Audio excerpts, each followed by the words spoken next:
අද්විතීය 200 Mbps speed එකකින් ශ්‍රී ලංකාවේ වේගවත්ම සහ පුළුල්තම හෝම් බ්‍රෝඩ්බෑන්ඩ් සම්බන්ධතාවය වන SLT මොබිටෙල් දේශීය ෆයිබර් බලවේගය ඔබත් අදම අත්විඳින්න. හරිම සුළුයි.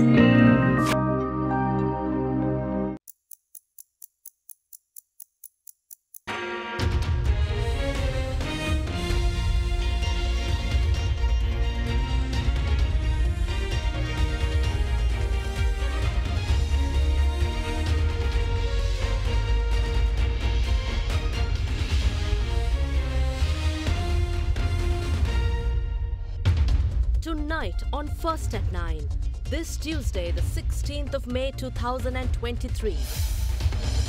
Dispersed. Police fire water cannons at medical faculty students protesting against government's decision to introduce new private medical universities. Commended. The European Union welcomes Sri Lanka's 21st Amendment to the Constitution. However, urges to refrain from using the Prevention of Terrorism Act. Ambitious plans. Sri Lanka Atomic Energy Board expects Sri Lanka's first nuclear power plant by 2032. Positive signs. The Sri Lankan rupee appreciates against the US dollar. Analysts say massive foreign inflows observed. We are seeing a massive increase in the foreign inflows coming into the government securities market. Then you have inflows coming into the equity market. Alliance Finance මෙතුරු රන්නයි සේවාවෙන් රන් පවුම්කට රුපියල් 1,70,000ක ඉහළ අධිකාරමත්. ඔබේ විශ්වාසය දිනු සෙන්සුරයින් දැන් ළඟමැති ෆාමසියෙන් ලබාගත හැක. From AdaDerana, this is AdaDerana First at 9 with Ndivari Amuwata. Live from Studio 24 in Colombo. And a warm welcome. You're joining us live on AdaDerana 24, and here are your top stories tonight. The Cabinet approved the continuation of the restructure of public enterprises based on policies set up by the state-owned Enterprise Restructuring Unit and its experts. Speaking at today's Cabinet media briefing, Cabinet spokesperson Dr. Bandula Gunawardena said the government has outlined the restructuring of state-owned enterprises as a key towards economic recovery. At a cabinet meeting on 5th of September 2022, the Cabinet of Ministers approved the establishment of the state-owned Enterprise Restructuring Unit under the Ministry of Finance, Economic Stabilisation and National Policies in order to provide necessary guidance and assistance on the restructuring of state-owned entities. The policies set by the unit along with other experts have been prepared with the aim of improving the quality, price and accessibility of goods and services provided by state-owned enterprises, removing the financial impact of such enterprises on the treasury and creating a competitive and market-based business environment to attract private investors. Meanwhile, at yesterday's cabinet meeting, approval was given to a proposal presented by President Ranil Wickremesinghe in his capacity as the Minister of Finance, Economic Stabilisation and National Policies to continue with the state-owned enterprise restructuring process based on the policies set up by the unit and its experts. රාජ්‍ය ව්‍යවසායන් විසින් සපයනු ලබන භාණ්ඩා සේවාවල ගුණාත්මක භාවය මිලහ ප්‍රවේශතාවයේ වැඩි දියුණු කිරීම එකී ව්‍යවසායන් විසින් මහා භාණ්ඩාගාරයට ඇති මූල්‍ය බලපෑම ඉවත් කිරීමට හා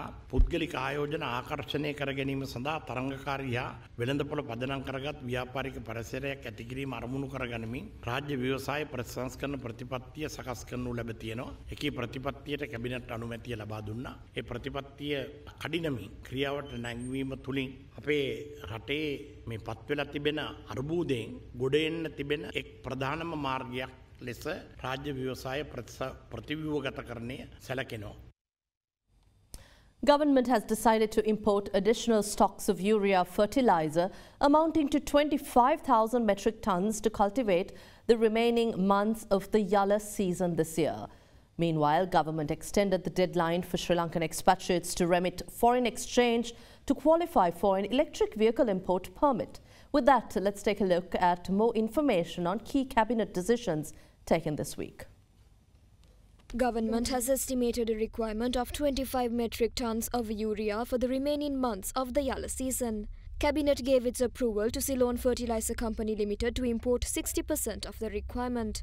Colombo Commercial Fertilizers Company was given the approval to import the remaining 40%. Meanwhile, The cabinet also gave its nod to extend the period considered for foreign exchange remittances by Sri Lankan expatriate workers to qualify for a permit for electric vehicle imports. Last year, Cabinet green-lighted the implementation of a scheme to issue vehicle permits to Sri Lankans overseas to electric vehicles based on their remittances starting from the 1st of May in 2022. The deadline has been extended to September 15. Meanwhile, during a meeting held last year, the Cabinet of Ministers granted approval to charter a maintenance and emergency response vessels for the Ceylon Petroleum Corporation on rental, adhering to international competitive bidding system.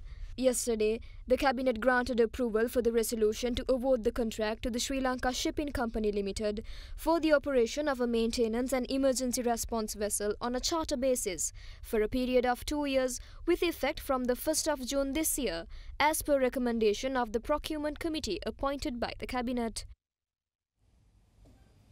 Now, the proposal of the Ceylon Electricity Board to revise the electricity tariffs on the 1st of July has been submitted to the Public Utilities Commission. In a tweet, Minister of Power and Energy Kanchana Wijesekara noted that CEB submitted the proposal according to the government policy decisions and tariff filling requirements to adjust tariffs biannually on the 1st of January and 1st of July every year. He also said the Ceylon Electricity Board has taken into consideration the actual generation data, actual price of inputs, generation mix and forecast for 2023 while giving the maximum benefit of adjustments to low consumption users. And Sri Lanka Atomic Energy Board expects to build Sri Lanka's first nuclear power plant by year 2032.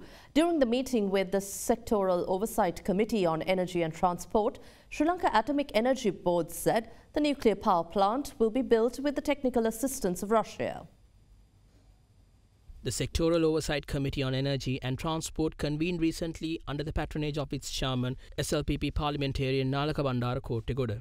The committee reviewed upcoming operations of the Sri Lanka Atomic Energy Board and its current state. According to the Sri Lanka Atomic Energy Board, the first nuclear power plant can be built in Sri Lanka by 2032 with the support of Russia if all related operations go as planned. Earlier this year, Cabinet green-lighted the consideration of nuclear energy as an alternative to meet Sri Lanka's future energy needs. A steering committee and 9 action committees were also appointed to study matters related to energy generation using nuclear energy. Following their studies, the Sri Lanka Atomic Energy Board expressed the possibility to set up 3 small offshore nuclear power plants that would generate 100 megawatts. During the recent committee meeting, discussions focused on the need for skilled professionals in related technology in Sri Lanka. The committee members emphasized the necessity of a systematic framework to create qualified individuals with official certificates in the subject. The committee has advised to prepare a plan and take necessary steps to create awareness among the youth in order to obtain their participation in the sector. Also making headlines news today, police fired water cannons at members of the medical faculty Students' Action Committee who were protesting against government's decision to introduce new private medical universities. They also urged the government to solve existing issues in medical faculties across universities. The Medical Faculty Students' Action Committee commenced a protest march near the Nelumpokuna Theatre this evening, urging government to solve problems prevailing in medical faculties. They also objected the decision taken by the government to introduce private medical universities to Sri Lanka. When the protesting students were marching towards Boralla via the Horton Place stretch, they were obstructed by the riot police.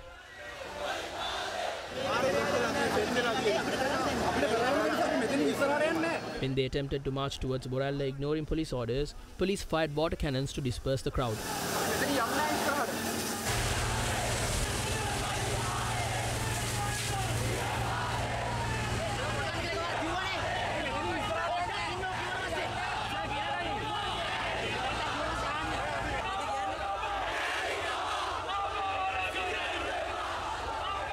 In addition to the police, the army and the police special task force were also deployed to control the situation. Following action taken by law enforcement authorities, the protest was staged near the Vijayarama Junction in Colombo. Well, the European Union welcomes Sri Lanka's 21st Amendment to the Constitution and reiterates their continued commitment to support Sri Lanka in justice reform and reconciliation. During the 26th session of the Joint Commission meeting between Sri Lanka and the European Union, The EU, however, urged Sri Lanka to refrain from using the Prevention of Terrorism Act. The 25th session of the Joint Commission between Sri Lanka and the European Union concluded was co-chaired by Foreign Secretary Aruni Wijewardena and EU Deputy Managing Director for Asia and the Pacific at the European External Action Service, Paola Pampaloni. Sri Lanka and the European Union reviewed relations ranging from reconciliation, human rights, trade and international security cooperation. During discussions, the Sri Lankan party briefed the EU on progress made with the IMF and expressed appreciation to member states for their support. While discussing measures to mitigate the economic impact of reforms on the poor and vulnerable, the EU has agreed on the significance of efficient targeted social safety nets, welcomed that the planned reforms include stronger measures against corruption and emphasized the importance of independent institutions. According to the Ministry of Foreign Affairs, the EU has welcomed the 21st Amendment to the Constitution, which they believe would further enhance democratic governance in Sri Lanka. On the new anti-terrorism bill, the Sri Lankan delegation informed that the Ministry of Justice is seeking observations of the public and other stakeholders with a view to amending the draft bill before presenting it to the Parliament. While appreciating Sri Lanka's commitment to further release detainees held under the Prevention of Terrorism Act, the EU urged Sri Lanka to refrain from using the PTA. The European Union reiterated their continued commitment to support Sri Lanka in justice reforms and reconciliation. They have also welcomed Sri Lanka's plan to lift import restrictions by June 2023. The EU meanwhile welcomes Sri Lanka's ambitious climate prosperity plan and the roadmap to attract foreign investment in the transition towards a greener economy and expressed the desire to work closely with Sri Lanka on climate financing options and climate change actions as well as environment protection. Well, the Sri Lankan rupee appreciates, and we have an analysis coming up on the factors related to the US dollar and rupee.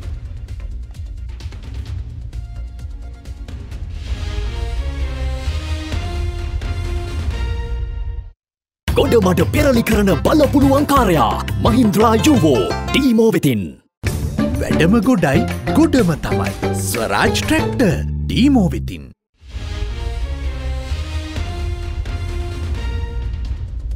Welcome back to the news. The National Dengue Control Unit advises the general public to remain vigilant over a significant rise in cases related to the DEN 3 variant of the dengue virus. 59 MOH areas of the country have been declared highly vulnerable areas. Residents of these areas, especially Colombo, Ratnapura, and households in and around the surroundings are urged to keep their surroundings clean to prevent the spread of the virus. With dengue-related cases on the rise, the National Dengue Control Unit reported that the number of dengue-related cases increased to 34,149 so far this year.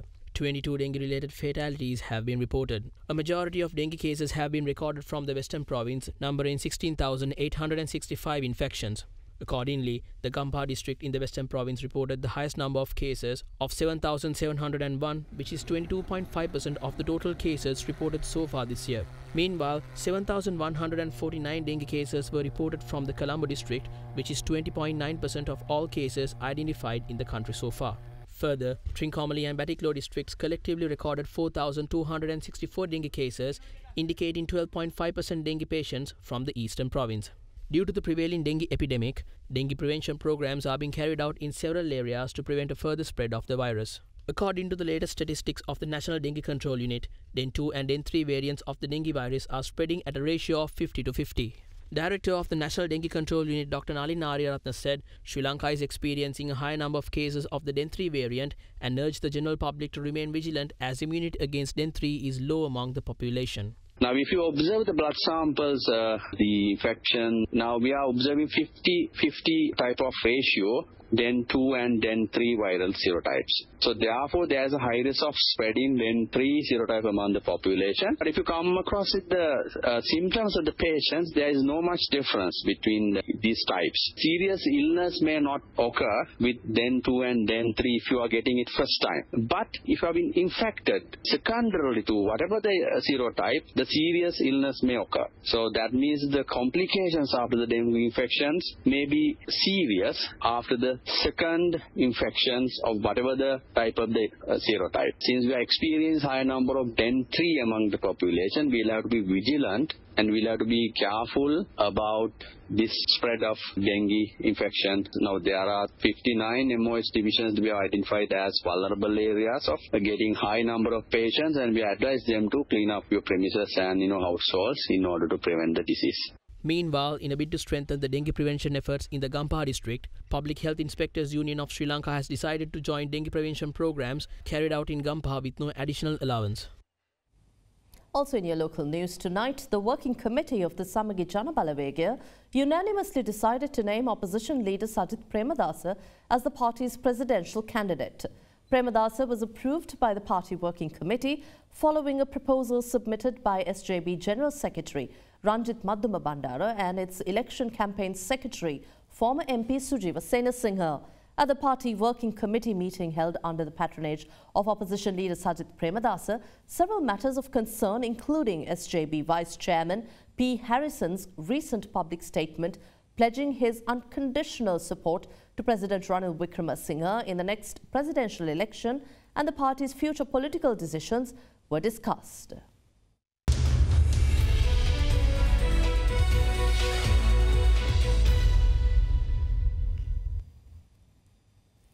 In your business news, the Sri Lankan rupee appreciated further today against the US dollar. According to the Central Bank of Sri Lanka, the buying rate was declared at 305 rupees and 43 cents, while the selling rate stood at 318 rupees and 79 cents. Market analysts say the rupee appreciation is due to multiple factors, including the weakening of the US dollar across the world and higher levels of dollar inflows into the country. With the last few days, we've seen a bit of a appreciation in the rupee. Gradually, the rupee has been appreciating. There are multiple reasons to that. So on a global scale, we can see that the global economy, especially US, Europe, is moving into a more recessionary environment. So that is actually leading for the dollar to slightly weaken on a global scale with happenings that are taking place, where there are talks about a new currency with the BRICS looking at a new currency. Then there are alternative payment mechanisms being discussed. So in the light of all this, we are seeing a bit of a weakening of the dollar. So in addition to that, in the local context, there's a lot of inflows that we're looking at. So on one hand, we have the import restrictions that are currently there and that are continuously going on. And on the other hand, we are seeing a massive increase in the foreign inflows. So on one side, you see the inflows coming into the government securities market. Then you have inflows coming into the equity market. However, on a bigger scale, what we are seeing is inflows in the form of tourism earnings and worker remittances. So tourism earnings, we are seeing a significant jump in tourism earnings, and tourist arrivals has been on an upward trend on a consistent basis. However, on top of that, we are seeing worker remittances having a very large spike.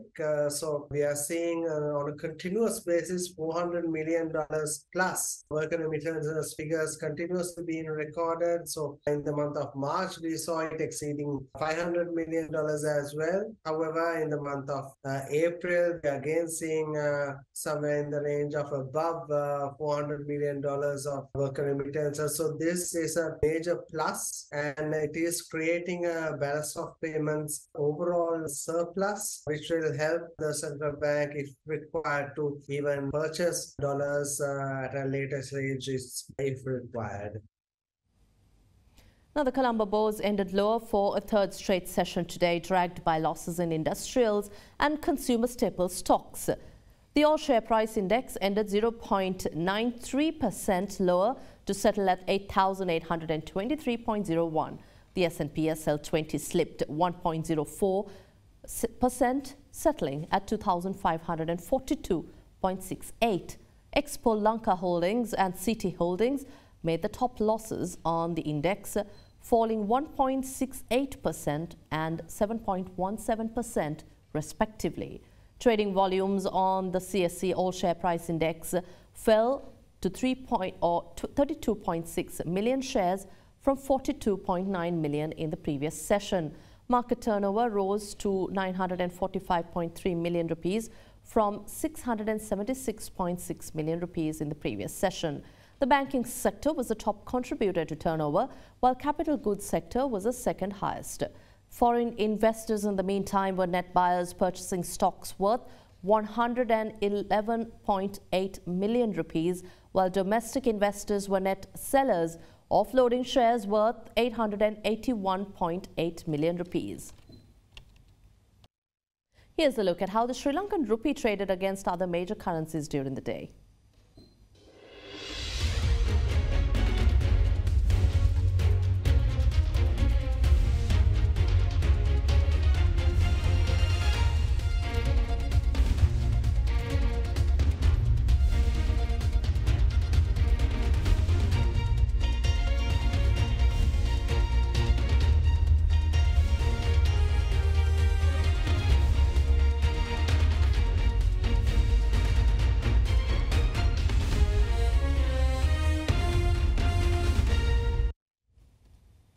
Global stocks were mixed today, with investor sentiment under pressure and downbeat data from China signaling both a weakness in the world's second largest economy and a fading demand globally.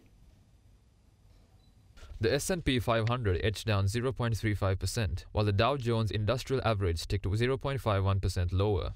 The technology-heavy Nasdaq Composite fell 0.1%. April retail sales rose 0.4% last month, lower than the 0.8% increase anticipated by economists polled by Dow Jones. Meanwhile, in Asia, Japan's benchmark Nikkei share average extended its gains, jumping 0.73%. Topix index closed up 0.58%, its highest finish since 1990. In China, the Shanghai Composite Index dipped 0.6%. Shenzhen Composite Index on China's second exchange fell 0.71%. In South Korea, its Kospi Index rose 0.036% today. Australia's S&P/ASX 200 fell 0.45%.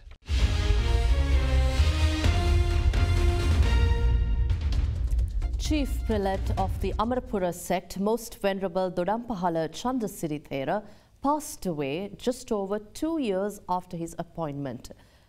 And we have a relook at his life story.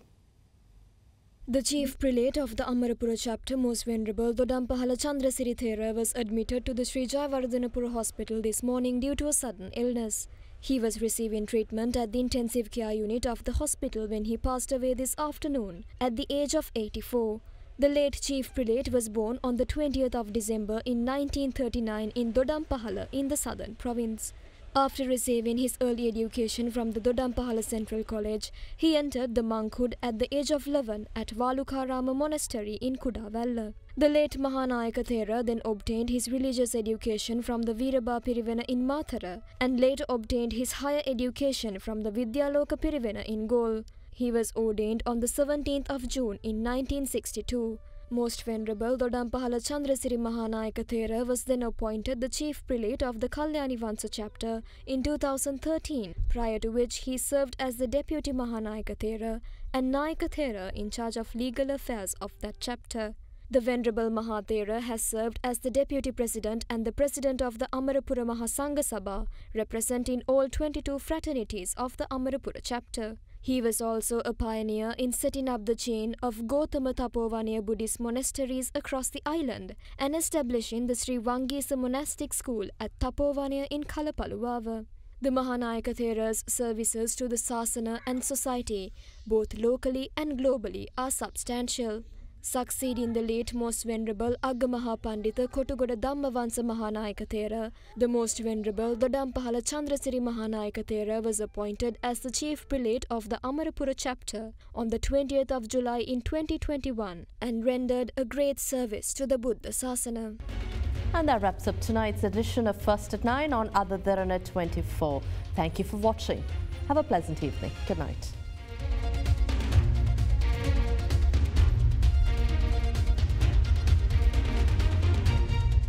For news and information you can trust 24 hours a day, visit AdaDerana.lk.